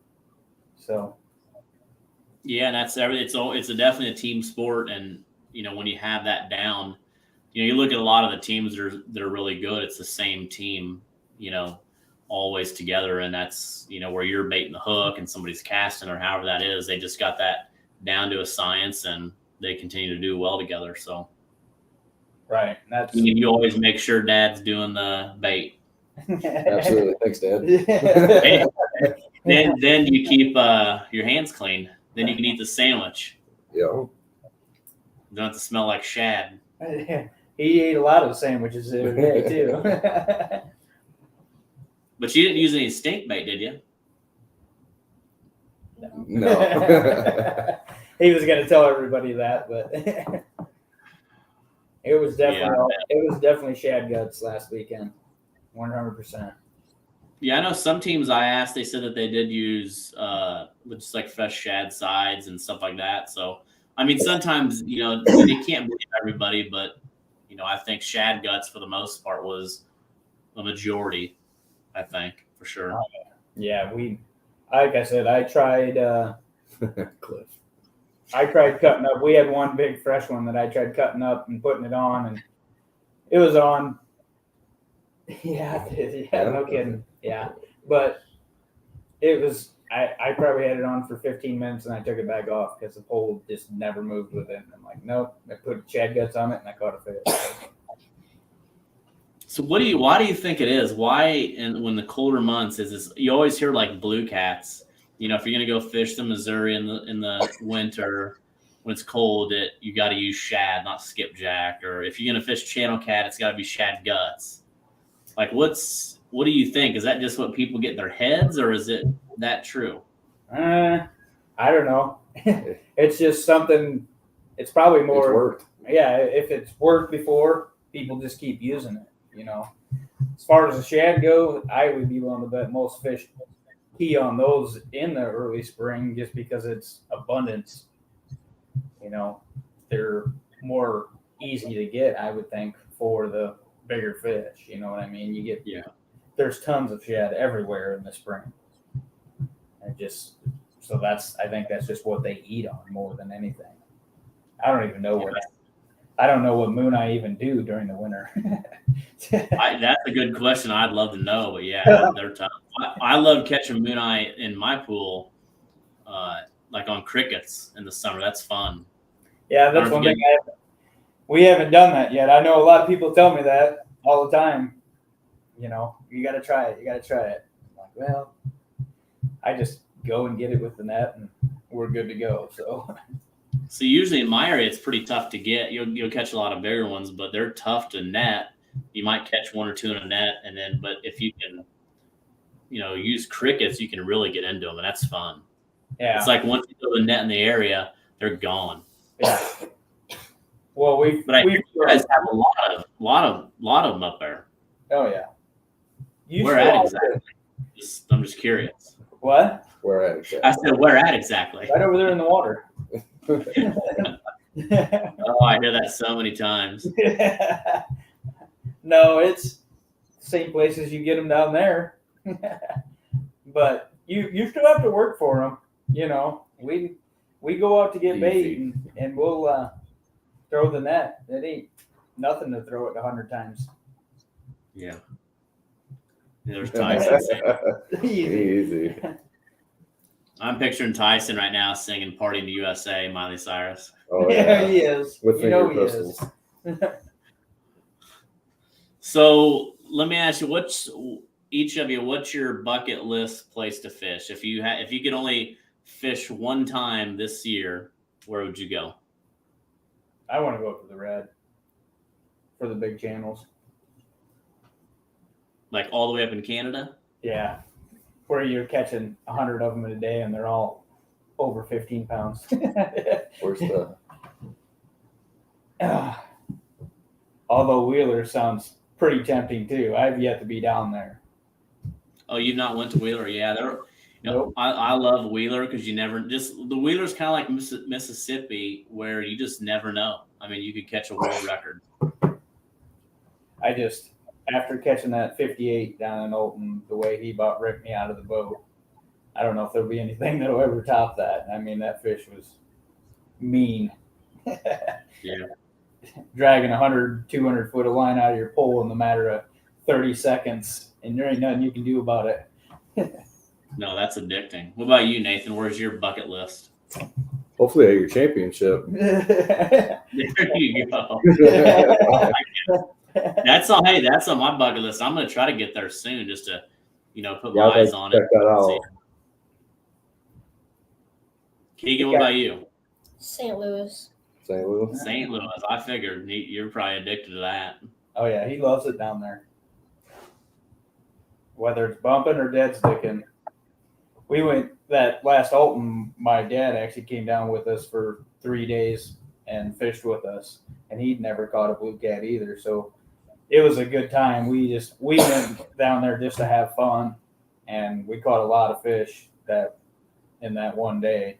Nothing really big, but it was a lot of fun.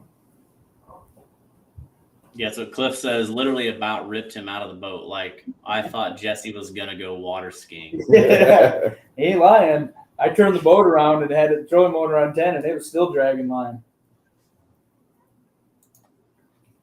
Randy said James River. Yeah, the James River is on my bucket list too. I've just not made it out east yet. Yeah, that definitely looks tempting out there too, as big as those fish that they catch out there. Holy moly. Oh, yeah. Let's see. So St. Louis is where Keegan wants to go. I see. But Nathan, I like yours. That means that you've got it dialed in on your next two events that you're going to do well. You'll definitely see us there. Because to go back to that, we've had a pretty rough 2 tournaments, almost 3 with the way the water was. But, the first tournament was in Alton. We had a crazy storm, and the water came up like 8 feet in a day on the Missouri, bunch of trash, and had 68 teams and only 20 boats weighed fish. So then after those 20 boats, it cuts off to just 100 points. So, if you went there and you had a rough day and you only got 100 points, you guys winning is technically like having points in 2 tournaments. And then went and had a rough time in Truman with like it was in the single digits, so that was rough. And then Fort Madison, we were a little nervous to have to kick it back or move the event with the wind. So obviously the Calvin Meyer thing we had to postpone. I think Seth is looking at doing that sometime in the summer. But just the weather's been crazy. So my next event, Twisted Cat, will be in Jeffersonville in May. So that's Big Blue territory. And then July in Cape, and then August up back in Muscatine in your backyard. So hopefully you guys can put on another, what I like to say, clinic. Yeah. Hope so. It'd be nice, but it's going to take a lot. That's for sure. Yeah, like we talked about earlier, there's a lot of anglers that are getting into the sport as it's becoming more of a professional sport and really honing in. And a lot more younger anglers are getting involved. You know, like you guys, just it's not the older people. Not that I'm calling anybody old, but you guys are still a pretty young team, I consider, and you guys have been doing really good the last couple of years. And it's not, you can't go to a tournament anymore and say these are going to be the top 5 teams or they're going to win it, because there's a lot of really great anglers out there. Oh yeah, it's definitely changed quite a bit. Electronics help. Easy, Tyson. He's on a roll tonight. Yeah, but no, it's electronics make a huge difference anymore. Back when we first started, the older guys knew where all the holes and all the structure and ledges and everything were at because they'd been shown. But now you can go out and drive around in circles and find them spots, and that's where them fish are at. So. What sonars are you using again? Hummingbird. So do you like what would you say that you use the most on it? Would you say like side scan or Side scan? Just depends on the time of the year, but side scan mostly for channel jets anyway. So what can you see in that shallow water that you're fishing? I mean, are you trying to use your side scan in that shallow water, or are you just trying to target some structure? Like what are you looking at on your sonar? No, you can actually see there was enough fish there. You could see them. Obviously, you're not going to see a lot, but if you pick up 1 or 2 and then you take another round back through there and you're picking up 1 or 2 more, typically there's a bunch of them there is what we focus on. And you could, everywhere we went, you could see them on the side scan. We were scanning about 50 to 75. Well, yeah, it's we've got it set at 50, but you're not shooting out that far, obviously, but you could actually see them the other day. That's what was nice. I mean, like I said, we got lucky when we got out there that morning. We were able to roll through there and find a couple that we looked like they were bigger on the side scan. So here's another good question I have. I got to start writing these down when I'm out there. I'm thinking, I was out there with Seth. I'm like, what are these guys doing? So he was using the big motor. Like, do you think it's important to use your trolling motor? Like, will the big motor scare him? What's your thoughts there? I have just because of fishing up north, me personally, we'll use the big motor, and if they're up there in them flats, if you stir them up a little bit, sometimes you can get them to eat. So I never thought of it like that. That's a good way to look at it. If you get them, if they're just laying there, up north, we literally sight fish those. When you're in the shallows, you can drive around and look for them. You'll see them swimming around and everything like that. And if you get them moving, sometimes they eat better. So. Yeah, that's interesting. So you're not going to scare them in your opinion. So is there a lot of structure in those areas too? Because it seemed like there was a lot of like little wood sticking up here where you get side scan, and then like we've seen like a big tree that was laying over on side scan, and we were only a couple foot of water, but then it had 3 fish laying next to it. So that was pretty unique. We had a little bit of structure that we found, but nothing major. It was all mud pretty much. Another thing we tried, and I don't know if Seth was wanting me to tell us, but his boat obviously is doing circles in the wind with 1 anchor. Oh yeah. So I'm like, let's just try dragging. So we went we marked a little ledge and kind of where we wanted to go. We didn't have dragging weights or anything like that, so we just used like little 3-ounce cannonballs. And then we started dragging, and action happened. So like I was pretty impressed dragging how well we did. I Actually, I wonder if some people will start dragging even in the colder, even in the spring. I'm intrigued enough where I'm going to go try it again. Well, the first time I ever fished that area down there, me and Keegan were down there, and it was so foggy you couldn't see 10 foot in front of the boat, and that's what I'm like, we're just going to start dragging. And next thing you know, I look at my depth finder, and we'd been doing circles, and we were catching fish, nothing big, but they were 5-6 pounders. And later that day, we seen Mark Farrow, and he's like, "Are you kidding me right now? Like, you're dragging?" And I'm like, "Well, I couldn't drive nowhere. I couldn't see. I didn't know where I was at, so I just started dragging baits. I figured I'd be safe, going slow." So yeah, the one time that Fort Madison was calm. Yeah, it was calm for us that day, but it was still pretty chilly. But then the wind was just kind of brutal, but it wasn't, terribly rough like it can be. I mean, even though the wind we had tournament day looked brutal, it wasn't as bad as it could have been. Oh no, I would say we were in 1.5 foot to maybe 2 footers all day. The year before, Yeah, right there in Fort Madison, it wasn't too bad at all. Right there, when we were setting up, it must have been the perfect wind to make it not, too rough right there. Yeah, the year before, heck, we were sitting in 3-foot waves all day. So it wasn't that bad. We didn't think anyway. Nice. So Keegan, when does baseball start? Are you excited for that? Yeah. Yeah. We start tournaments next month. So that'll kind of cut into the fishing a little bit. And we're pretty busy as it is with baseball because I'm the coach. So. Oh wow. Oh yeah. Yeah, that will make it busy. Oh yeah, it is. It's really busy.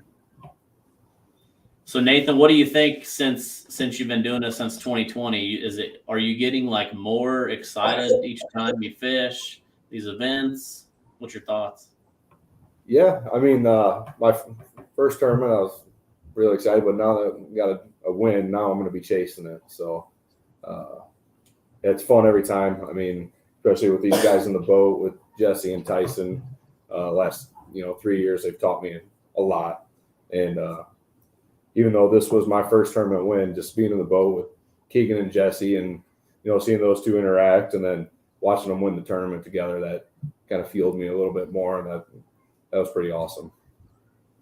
Yeah, it's when I always compare it to like once you graduate high school, if you're not going to do like any college sports, there's not a lot of things to be competitive in as you get older. Right. But like fishing, like once you get in that, it's just like, I don't know, like you will start to do like the $20 bet. So I'll go to a tournament and then I'll bet, all my buddies, and I'll beat them.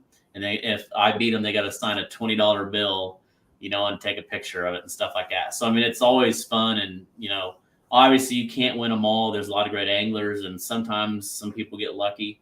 But for the most part, it's fun being competitive, and you get to meet a lot of new people from different parts of the country. A lot of my friends now are, people that catfish. It just kind of is what it is. But it's just been fun. I've been doing it now pretty hardcore for 10 years. And it just keeps on rolling. I see Cliff and Tyson go back and forth. He said he was take Keegan with him. Well, Keegs fished with Cliff with us last year in the Rock Creek tournament, and then the Calvin tournament last year, and we got second, first in both of them. And then I think it was the second year we had the Deep Chef Outdoors tournament. He fished with Cliff in that tournament, and they got third, I think. So Keegan's got a pretty good run when it comes to fishing with Cliff, that's for sure. Yeah, Cliff's a good angler. He's kind of slowed down a little bit the last few years, but I always give him crap and tell him I got to wear a helmet when I fish with him, because if you're too close to him, he is. I mean, I've never seen somebody yet yank a rod like he does. I mean, he's gonna either hurt himself or hurt somebody in the boat. We got him, like I said, in that show last week. After fishing with us last year, we finally got him to switch over because he was missing them, and I'm like, dude, switch over to these hooks. And he actually put on your ribbon lips, and when he started catching them, you know, it's different, that's for sure, using the circle hooks. But you're right. When he sets the hook, I got a video of him actually setting the hook the one time, and the whole boat. Oh, dude, that video's got to be gold. I want to go out with him again just to watch him, especially when they're just kind of biting like that. I mean, if he gets one, that fish is going to go flying right out and go past the boat. I guarantee it. Oh yeah, it'll happen eventually. Oh man, yeah, but he's been fishing a lot of years too. He's probably been doing a lot longer than I have, but it's fun. You know, I get to go out with a lot of different people from all over the country. It's as a tournament director, I get to, you know, I've been out with Cliff, and I've not been out with you guys yet. I'm sure I will at some point. But you know, everybody has their own ways of doing things. Like I like to give Cliff crap for trying to yank the fish out and stuff like that. But you know, that's another thing is there's so many different ways that anglers are targeting their fish. Some of them have secrets that they'll never say, or you know, I went out with some anglers where they have to cut each bait the same way, and it's only going to be this way. And I mean, it's just crazy what I've seen. But you know, if they've got that routine and that works for them, then that's what it is. You know what I mean? You can't change that. So definitely. Hopefully sometime you'll have to take me out on that shallow water bite. And like I said, that's it is fun. I got to go, like I said, last week with Seth a little bit, and I took my son, and it was fun watching them, you know, with Rhett, you know, their rods were just going all over the place. So it was fun watching them too. And it was a blast. Yeah, but it's, you know, when you go blue catfishing, it's definitely can be tough because you might not get a lot of bites or very few compared to channel cat where it's a lot of action. So, I mean, there's a difference between the two of them for sure. Well, typically with blue cats, you are trying to target that giant. Yeah. That makes a big difference too. Cliff is on a roll. Oh, yeah. You got him all worked out. Yeah. Talking about his J-hooks. Ask Huggins about my J-hooks. So you want to mention your sponsors or anything? I know you guys got a new sponsor recently. Yeah. New sponsor this year is the Dixon Prop Shop, located here in Dixon, Illinois. So, they just picked us up about, 3 or 4 weeks ago, and excited to work with them. And so if anybody has any prop issues, they can repair and new props. So look them up on Facebook. That's probably up in that area. You never know. I mean, I don't think we had any issues this past weekend, but you know, especially in the shallow water bite. If Charles Blair's on here, I've seen it's probably the ugliest prop I've ever seen when he got done with it. He went over a dike a little too quick, and it looked like spaghetti when it was done with it. Yeah, the rock's got some issues with tearing up props, and you know, Mississippi has some wing dams and things, but so he'll get you taken care of. Yeah, good. Who else you got? Looks like you got B&M. Oh yeah, definitely B&M. That's one thing too. We the rods we were using last weekend were the lightest rods that B&M actually makes. They're a 2-piece 8-footer, and when it comes to cats, they're probably my favorite rod to actually use. It's their silver cats. You know, they're the cheapest ones they make, but they're so light action, it lets them fish take it a long, long ways, you know, before they feel it. And I think it makes a big difference. You know, they're new elites. The light action ones do a very good job too. We found that out last summer when we were dead sticking with those rods. They were awesome. You know, that's something if you guys got to watch last week's show with Adam and Aaron, you know, Aaron's kind of a blue cat guy from South, Adam's channel cat guy, and they both, and like I mentioned, Aaron comes up and he's using kind of more of a blue cat, like a stiff rod with a lot of backbone, and Adam's got some custom 9-foot rods.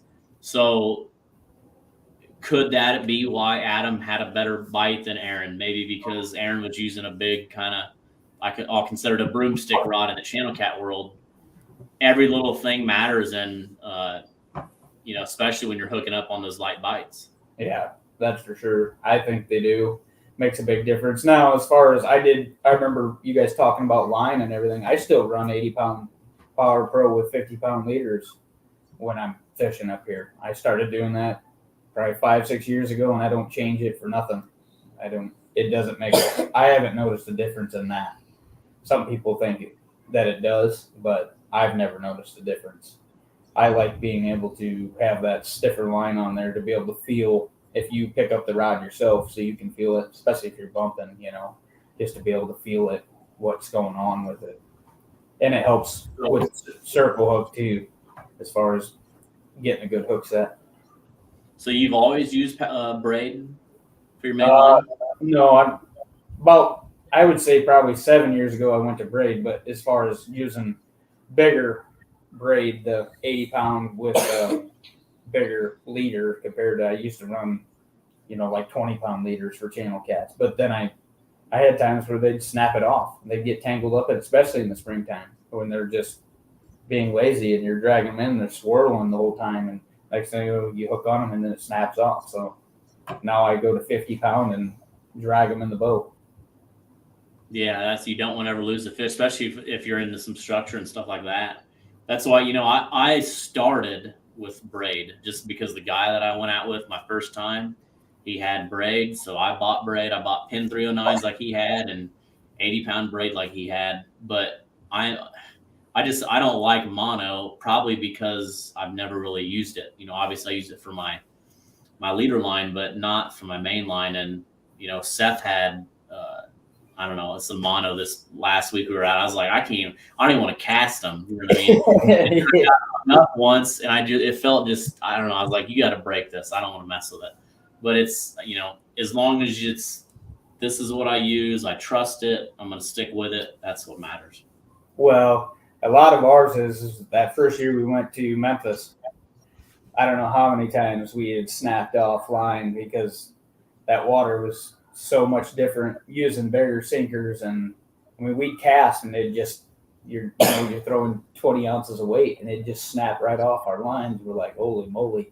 Next thing you know, you're at Bass Pro Shop buying all new gear because it's, to get it to go to the bottom, you throw on a 5-ounce sinker. Next thing you know, it's on top of the water. Yeah. No, that's different down there. I mean, that's from Pool 19 or from like where you guys are at to go down to Memphis and south. That's just, you can't even compare them. It's a different body of water. No, we got down there that first year and people are like, oh, you live up on the lake, Mississippi Lake? I'm like, what are you talking about? We live on the Mississippi River. No, you don't. And now we know. Now you know. But once you experience that lower Mississippi River fishing, I mean, it's addictive. Oh, it really is. It's a lot of fun. Catching fish out of 100 foot of water is a blast. Yeah. So what? Tyson keeps bringing up those keys that Cliff lost, which that's sore subject. He actually took a picture of it today and put it on one of our group messages. I think it might have been yesterday, actually. Cliff says, when do you want to finally get that fixed? Oh, yeah, that's crazy. That's, back to the tournament stuff. That stuff can happen. I remember he called and he said, I lost the keys to the boat. I'm like, how? We set them on the bumper of the truck. I'm like, oh, my. I mean, that could really, really ruin your day. Oh, yeah. Trust me, I got messages about it.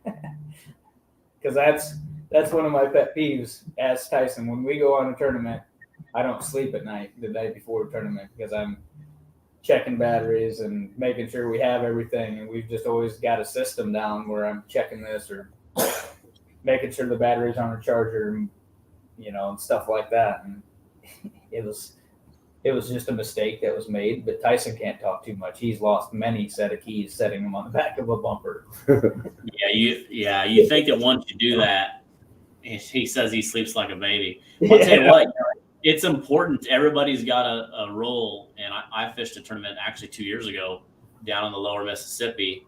We plugged the boat in. We used it hard all day, plugged it in, went to bed, the plug-in like quit working. Oh yeah. So the battery didn't charge. So now we're going to a tournament day, and we've got like no juice to bump. That So makes you me can sad. imagine that's extremely frustrating. Yeah, oh yeah.